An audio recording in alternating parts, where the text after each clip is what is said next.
ತಾಟಿ ಹಣ್ಣು ಅಥವಾ ತಾಳೆಹಣ್ಣು ಎಂದು ಕರೆಯಲ್ಪಡುವ ಈ ಹಣ್ಣು ತುಂಬಾನೇ ಅಪರೂಪದ ಹಣ್ಣಾಗಿದೆ. ಈ ಹಣ್ಣನ್ನು ಮಕ್ಕಳಿಂದ ಹಿಡಿದು ದೊಡ್ಡವರವರೆಗೆ ಇಷ್ಟಪಟ್ಟು ತಿಂತಾರೆ. ಬೇಸಿಗೆ ಕಾಲದಲ್ಲಿ ಎಳನೀರಿನಂತೆ ಬಾಯಾರಿಕೆಯನ್ನ ನೀಗಿಸಲು ಸಹಾಯ ಮಾಡುವ ಈ ತಾಟಿ ಹಣ್ಣು ರಸಭರಿತವಾದ ಹಣ್ಣುಗಳಲ್ಲಿ ಒಂದಾಗಿದೆ. ಈ ರುಚಿಕರವಾದ ಹಣ್ಣು ಅರೆ ಪಾರದರ್ಶಕ ಜೆಲ್ಲಿ ಮತ್ತು ಅದರ ತಂಪಾಗಿಸುವ ಪರಿಣಾಮದಿಂದಾಗಿ ಇದನ್ನು ಐಸ್ ಸೇಬು ಎಂದು ಕರೆಯುತ್ತಾರೆ. ಇದು ಖನಿಜಾಂಶಗಳು, ಸೋಡಿಯಂ ಮತ್ತು ಪೊಟ್ಯಾಷಿಯಂನಿಂದ ತುಂಬಿದೆ. ಬೇಸಿಗೆಯ ಆರೋಗ್ಯ ಸಮಸ್ಯೆಗಳಲ್ಲಿ ಒಂದಾಗಿರುವ ನಿರ್ಜಲೀಕರಣವನ್ನ ತಡೆಯಲು ಸಹಾಯ ಮಾಡುತ್ತದೆ. 100 ಗ್ರಾಂ ತಾಟಿ ಹಣ್ಣಿನಲ್ಲಿ 43 ಕ್ಯಾಲೋರಿಗಳನ್ನು ಒಳಗೊಂಡಿದ್ದು ಕಡಿಮೆ ಕ್ಯಾಲೋರಿಗಳನ್ನು ಹೊಂದಿದೆ. 11 ಗ್ರಾಂ ಕಾರ್ಬೋಹೈಡ್ರೇಟ್ಗಳು, ಕ್ಯಾಲ್ಸಿಯಂ ಮತ್ತು ಫೈಟೋನ್ಯೂಟ್ರಿಯೆಂಟ್ಗಳಲ್ಲಿ ಸಮೃದ್ಧವಾಗಿದೆ. ಇದರಲ್ಲಿ fibre, protein, vitamin C, A ಮತ್ತು ಕಬ್ಬಿಣದಿಂದ ಸಮೃದ್ಧವಾಗಿದೆ. ಇಷ್ಟೆಲ್ಲ ಪ್ರಯೋಜನಗಳನ್ನು ಹೊಂದಿರುವ ಈ ಹಣ್ಣು ಆರೋಗ್ಯಕ್ಕೆ ಹೇಗೆಲ್ಲ ಲಾಭದಾಯಕವಾಗಿದೆ ಎಂಬುದನ್ನ ಇವತ್ತಿನ ವಿಡಿಯೋ ಮುಖಾಂತರ ತಿಳಿದುಕೊಳ್ಳೋಣ. ಅದಕ್ಕಿಂತ ಮುಂಚೆ ನೀವಿನ್ನು ನನ್ನ ಚಾನೆಲ್ಗೆ ಸಬ್ಸ್ಕ್ರೈಬ್ ಆಗಿಲ್ಲ ಅಂದ್ರೆ ಪ್ಲೀಸ್ ಸಬ್ಸ್ಕ್ರೈಬ್ ಮಾಡ್ಕೊಳ್ಳಿ, ಹಾಗೆ ಪಕ್ಕದಲ್ಲಿರುವಂತಹ ಬೆಲ್ ಐಕಾನ್ ನ ಕ್ಲಿಕ್ ಮಾಡಿ. ಈ ತಾಟಿ ಹಣ್ಣು ಅತ್ಯುತ್ತಮವಾದ ಶೀತಕವಾಗಿ ಕಾರ್ಯನಿರ್ವಹಿಸುವುದರಿಂದ ಬೇಸಿಗೆಯ ಸಮಯದಲ್ಲಿ ದೇಹವನ್ನು ನೈಸರ್ಗಿಕವಾಗಿ ತಂಪಾಗಿಸುತ್ತದೆ. ಅಲ್ಲದೆ ದೇಹದ ಉಷ್ಣತೆಯನ್ನು ಸಹ ನಿಯಂತ್ರಿಸುತ್ತದೆ. ಎಳೆನೀರಿನಂತೆ ನಿಮ್ಮ ಬಾಯಾರಿಕೆಯನ್ನ ನೀಗಿಸಿ ದಿನವಿಡೀ ದೇಹಕ್ಕೆ ಶಕ್ತಿಯನ್ನ ತುಂಬುತ್ತದೆ. ಸಹಜವಾಗಿ ತಾಟಿ ಹಣ್ಣಿನಲ್ಲಿ ಉತ್ತಮ ಪ್ರಮಾಣದ ಸೋಡಿಯಂ ಮತ್ತು ಪೊಟ್ಯಾಷಿಯಂ ಖನಿಜಗಳಿಂದ ಹೇರಳವಾಗಿದೆ. ಈ ಕಾರಣದಿಂದ ದೇಹದಲ್ಲಿ ದ್ರವ ಮತ್ತು ಎಲೆಕ್ಟ್ರೋಲೈಟ್ ಸಮತೋಲನವನ್ನ ಕಾಪಾಡಿಕೊಳ್ಳಲು ಉತ್ತೇಜಿಸುತ್ತದೆ. ಒಟ್ಟಾರೆ ಬೇಸಿಗೆ ಕಾಲದಲ್ಲಿ ನಿಮ್ಮ ನಿರ್ಜಲೀಕರಣ ಮತ್ತು ಆಯಾಸದ ಸಮಸ್ಯೆಯನ್ನ ತಡೆಗಟ್ಟುತ್ತದೆ. ಇನ್ನು ಬೇಸಿಗೆಯ ಕಾಲದಲ್ಲಿ ಈ ಹಣ್ಣನ್ನ ನಿಯಮಿತವಾಗಿ ಪ್ರತಿನಿತ್ಯ ಸೇವನೆ ಮಾಡುವುದರಿಂದ ಹೊಟ್ಟೆಯನ್ನ ಮಾತ್ರವಲ್ಲ ದೇಹವನ್ನು ತಂಪಾಗಿಸುತ್ತದೆ. ನಿಮ್ಮ ಹೊಟ್ಟೆಯ ಯಾವುದೇ ಸಮಸ್ಯೆಗಳನ್ನ ಪರಿಹರಿಸಲು ಕೂಡ ಈ ತಾಟಿ ಹಣ್ಣು ಬಹಳ ಉಪಯುಕ್ತವಾಗಿದೆ. ಸಾಮಾನ್ಯವಾಗಿ ಜೀರ್ಣಕಾರಿ ಸಮಸ್ಯೆಗಳು, ಮಲಬದ್ಧತೆಗೆ ಈ ಹಣ್ಣು ನೈಸರ್ಗಿಕವಾದ ಪರಿಹಾರವಾಗಿದೆ. ಕರುಳಿನ ಚಲನೆಯನ್ನ ಉತ್ತೇಜಿಸಿ ಆಮ್ಲೀಯತೆ ಮತ್ತು ಹೊಟ್ಟೆಯ ಹುಣ್ಣುಗಳನ್ನು ಸಹ ನಿವಾರಿಸುತ್ತದೆ.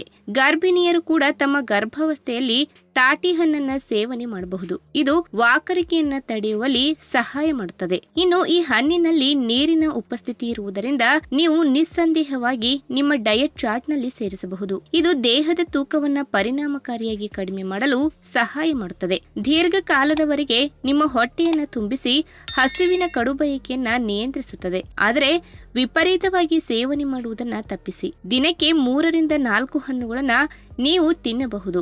ಇನ್ನು ಅನೇಕ ಕಾಯಿಲೆಗಳಿಂದ ದೂರ ಉಳಿಯಲು ದೇಹಕ್ಕೆ ಜೀವಸತ್ವಗಳು ಮತ್ತು ಖನಿಜಗಳ ಅಗತ್ಯವಿದೆ. ಹಾಗಾಗಿಯೇ ತಾಜಾ ಹಣ್ಣುಗಳು ಮತ್ತು ತರಕಾರಿಗಳನ್ನ ಸೇವನೆ ಮಾಡಬೇಕು. ಆ ಪಟ್ಟಿಯಲ್ಲಿ ತಾಟಿ ಹಣ್ಣು ಕೂಡ ಒಂದು. ಇದು ಬಲವಾದ ಪ್ರತಿರಕ್ಷಣಾ ವ್ಯವಸ್ಥೆಗೆ ಅಗತ್ಯವಾದ ಜೀವಸತ್ವಗಳು ಮತ್ತು ಖನಿಜಗಳಿಂದ ತುಂಬಿದೆ. ಮಾರಣಾಂತಿಕ ಕಾಯಿಲೆಗಳಾದ ಯಕೃತ್ತಿನ ಹಾನಿ, ಕ್ಯಾನ್ಸರ್ ಮತ್ತು ಹೃದ್ರೋಗವನ್ನ ತಡೆಯುತ್ತದೆ. ಈ ಹಣ್ಣಿನಲ್ಲಿ ಪೊಟ್ಯಾಷಿಯಂ ಹೇರಳವಾಗಿರುವುದರಿಂದ ಯಕೃತ್ತಿನ ಹಾನಿಯಿಂದ ರಕ್ಷಿಸಲು ಸಹಾಯ ಮಾಡುತ್ತದೆ.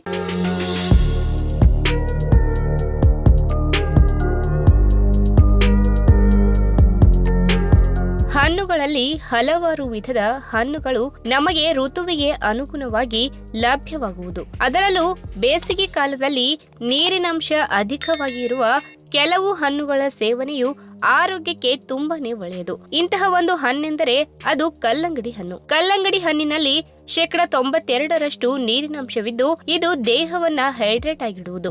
ಇದನ್ನ ಸೇವನೆ ಮಾಡಿದರೆ ಆಗ ದೇಹಕ್ಕೆ ಬೇಕಾಗಿರುವ ನೀರಿನಂಶವು ಸಿಗುವುದು ಹಾಗೂ ಹೃದಯದ ಆರೋಗ್ಯಕ್ಕೂ ಇದು ಒಳ್ಳೆಯದು. ಅದೇ ರೀತಿಯಾಗಿ ಕಲ್ಲಂಗಡಿ ಹಣ್ಣಿನ ಸಿಪ್ಪೆ ಹಾಗೂ ಬೀಜವನ್ನ ಕೂಡ ಬಳಕೆ ಮಾಡಬಹುದು. ಇದನ್ನು ಸಲಾಡ್ ಅಥವಾ ಇತರ ರೂಪದಲ್ಲಿ ಸೇವನೆ ಮಾಡಬಹುದು. ಇದು ಬೇಸಿಗೆಯಲ್ಲಿ ದೇಹಾರೋಗ್ಯಕ್ಕೆ ತುಂಬಾನೇ ಒಳ್ಳೆಯದು. ಹಾಗಾದ್ರೆ ಕಲ್ಲಂಗಡಿ ಹಣ್ಣಿನ ಆರೋಗ್ಯಕರ ಲಾಭಗಳ ಬಗ್ಗೆ ಇವತ್ತಿನ ವಿಡಿಯೋ ಮುಖಾಂತರ ತಿಳಿದುಕೊಳ್ಳೋಣ. ಅದಕ್ಕಿಂತ ಮುಂಚೆ ನೀವಿನ್ನು ನನ್ನ ಚಾನೆಲ್ಗೆ ಸಬ್ಸ್ಕ್ರೈಬ್ ಆಗಿಲ್ಲ ಅಂದ್ರೆ ಪ್ಲೀಸ್ ಸಬ್ಸ್ಕ್ರೈಬ್ ಮಾಡ್ಕೊಳ್ಳಿ, ಹಾಗೆ ಪಕ್ಕದಲ್ಲೇ ಇರುವಂತಹ ಬೆಲ್ ಐಕಾನ್ ನ ಕ್ಲಿಕ್ ಮಾಡಿ. 100 ಗ್ರಾಂ ಕಲ್ಲಂಗಡಿ ಹಣ್ಣಿನಲ್ಲಿ ಕೇವಲ 30 ಕ್ಯಾಲೋರಿ ಮಾತ್ರ ಇದೆ. ಇದು ಬಾಯಾರಿಕೆ ಹಾಗೂ ಹಸಿವನ್ನ ಕಡಿಮೆ ಮಾಡುವುದು. ಇದರಲ್ಲಿ ಉನ್ನತ ಮಟ್ಟದ ಆರ್ಜಿನೈನ್ ಎನ್ನುವ ಅಮಿನೋ ಆಮ್ಲವಿದ್ದು ಇದು ಹೊಟ್ಟೆಯ ಭಾಗದಲ್ಲಿನ ಕೊಬ್ಬನ್ನು 60% ಕಡಿಮೆ ಮಾಡುವುದು ಹಾಗೂ ತೂಕ ಇಳಿಸಲು ಇದು ಸಹಕಾರಿ. 90% ನೀರಿನಾಂಶ ಹೊಂದಿರುವ ಇದು ಹೊಟ್ಟೆಯು ತುಂಬಿರುವಂತೆ ಮಾಡುವುದು ಹಾಗೂ ಅತಿಯಾಗಿ ತಿನ್ನದಂತೆ ತಡೆಯುವುದು. ಕಲ್ಲಂಗಡಿ ಹಣ್ಣಿನಲ್ಲಿ ವಿಟಮಿನ್ ಎ ಮತ್ತು ವಿಟಮಿನ್ ಸಿ ಇದ್ದು ಇದು ಚರ್ಮದಲ್ಲಿನ ಹೆಚ್ಚುವರಿ ಎಣ್ಣೆ ಅಂಶವನ್ನ ತೆಗೆಯುವುದು ಮತ್ತು ಮೊಡವೆಯ ವಿರುದ್ಧ ಹೋರಾಡಲು ಹಾಗೂ ಚರ್ಮದಲ್ಲಿ ಪೋಷಕಾಂಶವನ್ನ ಕಾಪಾಡಲು ಮತ್ತು ಕಾಂತಿ ವೃದ್ಧಿಸಲು ಇದು ಸಹಕಾರಿಯಾಗಿದೆ. ಕಲ್ಲಂಗಡಿ ಜ್ಯೂಸ್ಗೆ ಅಷ್ಟೇ ಪ್ರಮಾಣದ ಕಿತ್ತಳೆ ಮತ್ತು ಕ್ಯಾರೆಟ್ ಜ್ಯೂಸ್ ಹಾಕಿ ಇದಕ್ಕೆ ಕೆಲವು ಹನಿ ಜೇನುತುಪ್ಪವನ್ನ ಹಾಕಿ ಈ ಮಿಶ್ರಣವನ್ನು ಮುಖ ಹಾಗೂ ಕುತ್ತಿಗೆಗೆ ಹಚ್ಚಿಕೊಳ್ಳಿ ಮತ್ತು 10 ನಿಮಿಷ ಹಾಗೆ ಬಿಡಿ. ಇದು ಒಣಗಿದ ಬಳಿಕ ಉಗುರು ಬೆಚ್ಚಗಿನ ನೀರಿನಿಂದ ತೊಳೆಯಿರಿ. ಇನ್ನು ಮುಂದಿನ ಸಲ ಕಲ್ಲಂಗಡಿ ತಿನ್ನುವ ವೇಳೆ ಅದರ ಬೀಜವನ್ನ ಬಿಸಾಡಬೇಡಿ. ಇದನ್ನು ತೊಳೆದು ಹಾಗೆ ಒಣಗಿಸಿ ಇದನ್ನ ಸ್ಮೂತಿ, ಪರಾಟ, ಸಲಾಡ್ ಅಥವಾ ಜ್ಯೂಸ್ಗೆ ಹಾಕಿಕೊಂಡು ಸೇವಿಸಬಹುದು. ಇದರಲ್ಲಿ ಹಲವಾರು ರೀತಿಯ ಪೋಷಕಾಂಶಗಳು ಇವೆ ಮತ್ತು ಇದು ಉರಿಯೂತ ನಿವಾರಣೆ ಮಾಡುವುದು ಹಾಗೂ ಬ್ಯಾಕ್ಟೀರಿಯಾದ ಸೋಂಕು ತಡೆಯಲು ಸಹಕಾರಿಯಾಗಿದೆ. ಅಷ್ಟೇ ಅಲ್ಲದೆ ಸಿಟ್ರುಲೈನ್ ಎನ್ನುವ ಅಮಿನೋ ಆಮ್ಲವನ್ನ ಹೊಂದಿರುವಂತಹ ಇದು ಅಧಿಕ ರಕ್ತದೊತ್ತಡ ನಿವಾರಣೆ ಮಾಡಲು ಸಹಕಾರಿ ಹಾಗೂ ನೈಟ್ರಿಕ್ ಆಕ್ಸೈಡ್ ನ ಉತ್ಪತ್ತಿಯನ್ನ ಹೆಚ್ಚಿಸುವುದು.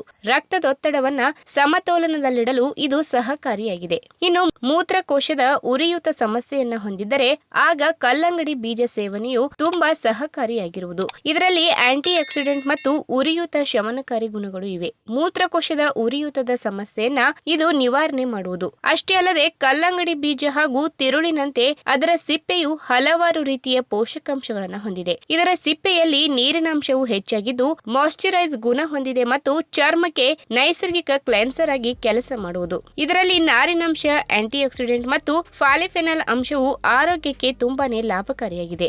ಇನ್ನು ಬಿಸಿಲಿನಲ್ಲಿ ಹೆಚ್ಚು ಸಮಯ ಕಳೆದರೆ ಅದರಿಂದ ಕಲೆಗಳು ಮೂಡುವುದು. ಇದರ ನಿವಾರಣೆ ಮಾಡಲು ಕಲ್ಲಂಗಡಿ ಸಹಕಾರಿ. ಇದು ಚರ್ಮಕ್ಕೆ ಮಾಯಿಶ್ಚರೈಸ್ ನೀಡುವುದು ಮತ್ತು ವನ ಚರ್ಮದ ಸಮಸ್ಯೆ ನಿವಾರಿಸುವುದು. ಚರ್ಮದಲ್ಲಿನ ಕಲ್ಮಶವನ್ನ ನಿವಾರಣೆ ಮಾಡಿ ಮೊಡವೆ ಮೂಡದಂತೆ ಮಾಡುವುದು.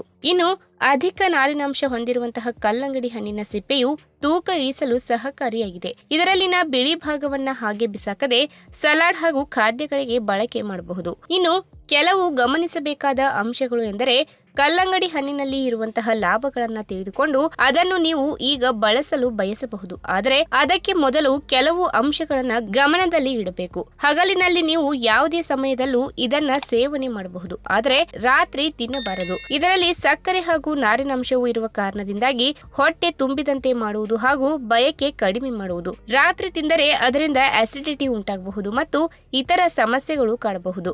ಅಧಿಕ ನೀರಿನಾಂಶ ಹೊಂದಿರುವ ಇದನ್ನು ರಾತ್ರಿ ವೇಳೆ ಸೇವನೆ ಮಾಡಬಾರದು. ಇದರಿಂದ ಹೊಟ್ಟೆ ಉಬ್ಬರ ಕಂಡು ಬರುವುದು. ಈ ವಿಡಿಯೋ ನಿಮಗೆ ಇಷ್ಟವಾದಲ್ಲಿ ತಪ್ಪದೇ ಲೈಕ್ ಮಾಡಿ, ಶೇರ್ ಮಾಡಿ ಹಾಗೆ ನಿಮ್ಮ ಅನಿಸಿಕೆನ ಕಮೆಂಟ್ ಮೂಲಕ ತಿಳಿಸಿ.